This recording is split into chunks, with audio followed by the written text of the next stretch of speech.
6h15, c'est l'ouverture du kiosque d'Europe 1. Thomas Soto. Le kiosque d'Europe 1 et toutes ses plumes, pardon. Des flumes. Ah, c'est Ce sont des flumes plumes aussi, oui. fraîches. Voilà, il y a donc Marion Calais pour les régions, Jean-Philippe Ballas pour la presse internationale, Axel de Tarlet pour l'écho et Varroc pour la télé. Bonjour à tous. Bonjour Thomas. Salut les flumes. On commence avec vos quotidiens nationaux. Du changement au programme. À l'instar de Direct Matin, vos journaux reviennent largement sur ce qui attend élèves et profs ce matin. La rentrée scolaire sous le signe de la laïcité et de la morale, titre Le Monde. Après le choc des attentats de janvier, l'Éducation nationale a mis en place un nouvel enseignement sur la citoyenneté. Le Figaro, lui, est inquiet. Dernière rentrée pour les filières d'excellence. La disparition annoncée en 2016 des classes bilingues et l'affaiblissement programmé du latin inquiète le corps enseignant et les parents d'élèves, écrit Le Figaro. Original, 20 minutes, titre, des profs trop classe. Et le gratuit a eu la bonne idée de recueillir le témoignage d'anciens élèves qui restent marqués par des enseignants d'exception. Alors vous, tiens, c'est qui le prof qui a changé votre vie ? Moi, c'est un prof de français, Madame Maille. Ah, Madame Maille. Qui m'avait fait faire mon premier concours d'écriture et qui m'a sans doute donné le goût d'être journaliste. Il n'y a que Maille qui aille à Varroc.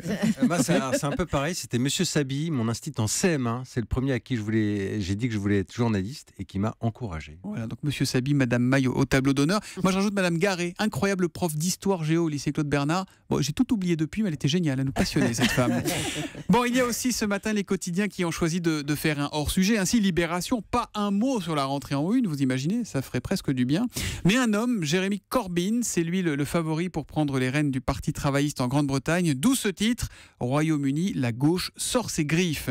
Et puis la copie la plus originale est pour aujourd'hui en France, qui titre « Le mystère de l'or caché des nazis refait surface ».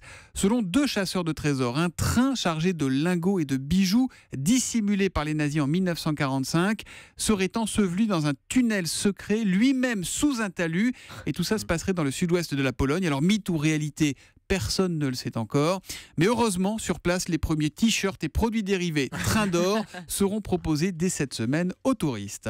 À la une des régions, Marion Calais, quelles sont les trois unes les plus marquantes de la journée ? Il y a celle de la Voix du Nord qui revient sur l'annonce de Manuel Valls hier au sujet de la création d'un camp de migrants début 2016. C'est un nouveau Sangatte en toile pour le quotidien nordiste. Le toile des tentes. Voilà, la toile des tentes. Renforcement du plan sécheresse en perspective dans les Vosges.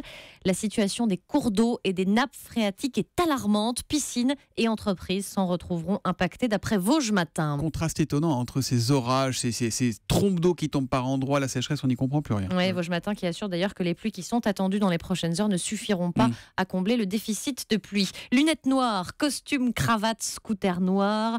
Photo de Gérard Depardieu façon parrain à la une de Marseille, à la une de la Provence. Le tournage de la série Marseille a commencé hier sur le Vieux-Port. On reste dans le sud pour l'histoire du jour avec la une de Nice Matin.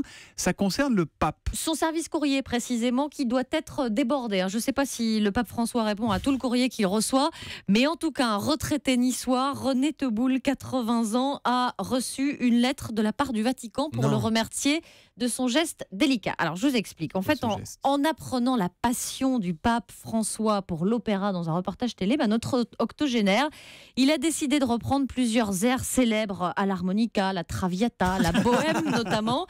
Et il a envoyé un CD ensuite à Rome. Non pas par conviction religieuse, mais parce que le pape François, pour René, est un très grand monsieur. D'autant plus grand qu'il a donc répondu, en tout cas ses services qui expriment la gratitude de sa sainteté pour son attention délicate. Le Saint-Père vous assure de sa prière pour vous-même et pour votre famille. Dans la foulée, notre René, il a aussi envoyé son CD à un proche de Patrick Sébastien. On verra s'il a une réponse. En tout cas, nous, on a cherché ce matin, on a cherché à trouver ces airs d'opéra, l'harmonica par René. Malheureusement, on n'a pas trouvé. Donc, s'il nous écoute, René, envoyez-les nous. N'hésitez pas. Ça fait en tout cas la une de Nice Matin aujourd'hui. À la une de la presse internationale, Jean-Philippe Ballas. Ah ben non, mais dis donc. Si c'est ça. Oui, c'est moi. On va au Maroc. Allez, où la allons-y. presse en donne à cœur joie après la mise en examen des deux journalistes français soupçonnés d'avoir voulu faire chanter le roi Mohamed VI. Oui, j'ai sélectionné quelques passages édifiants dans le quotidien aujourd'hui Le Maroc. Je cite, le journaliste Éric Laurent se présentait comme écrivain et grand reporter. On lui découvre aujourd'hui un autre titre, grand maître chanteur. Voilà, le ton est donné, on ne fait pas dans le détail.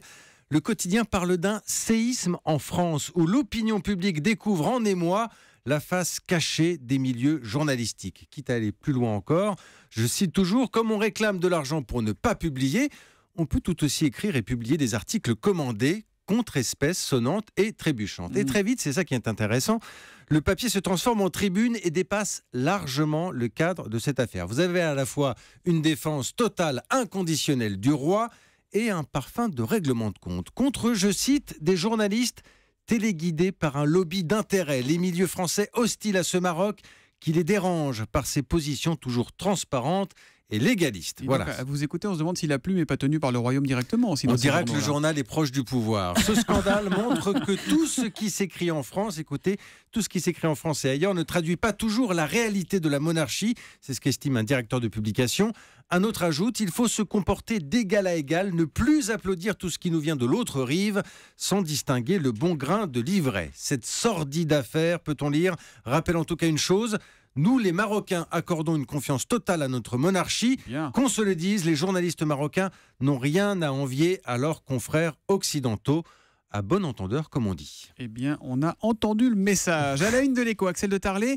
Oh, ça c'est intéressant, dis donc. Les salariés de Smart consultés sur un retour aux 39 heures. Hein. Ah oui, c'est-à-dire dans le Figaro Économie. Les 800 salariés de Smart en Bar, en Moselle, vont devoir voter le 11 septembre, donc ce sera en fin de semaine prochaine, pour savoir s'ils abandonnent les 35 heures et ils repasseraient aux 39 heures. Alors en échange, il y a 120 € de plus par mois, ce qui n'est pas grand-chose, et il y a la pérennité de l'emploi. Mais c'est pas considéré comme du chantage Alors, potentiellement, voilà. tout Alors, ça, ça, vous c'est gardez votre job si vous passez aux 39 heures. Voilà, et c'est le grand débat, la grande question que tout le monde se pose dans l'usine d'Ambar et que les syndicats se posent.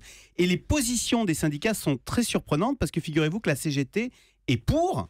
Elle est prête à signer cet accord de retour aux 39 heures. Pour le fait de repasser aux 39 heures. Oui, ainsi que la CFTC, la CFE-CGC. Et à l'inverse, la CFDT, qui a pourtant la réputation d'être un syndicat conciliant et ouvert à négociation, est contre cet accord en disant 120 € de plus par mois, ça fait 6 € de l'heure, vous comprenez, vous repasserez, on veut garder nos avantages acquis.